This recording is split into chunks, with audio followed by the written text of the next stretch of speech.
Pinapunta ni Isaac si Jacob kay Laban. Ngayon, sinabi ni Rebeka kay Isaac, "Nagsasawa na ako sa buhay ko dahil sa mga asawang Heteo ni Esau. Kung ang magiging asawa ni Jacob ay taga rito rin lang na isang babaeng Heteo, mabuti pang mamatay na lang ako." Ika-28 kabanata. Kaya ipinatawag ni Isaac si Jacob. Pagdating niya, binasbasan niya ito at inutusan, "Huwag kang mag-aasawa ng taga-Kanaan.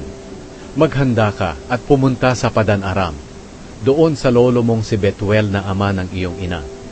Doon ka pumili ng iyong mapapangasawa sa isa sa mga dalagang anak ni Laban na kapatid ng iyong ina.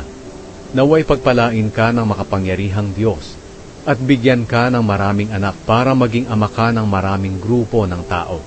Naway ibigay din sa iyo at sa mga lahi mo ang pagpapalang ibinigay niya kay Abraham, para maging iyo ang lupaing ito na iyong tinitirhan ngayon bilang isang dayuhan. Ang lupaing ito ay ibinigay nga ng Diyos kay Abraham."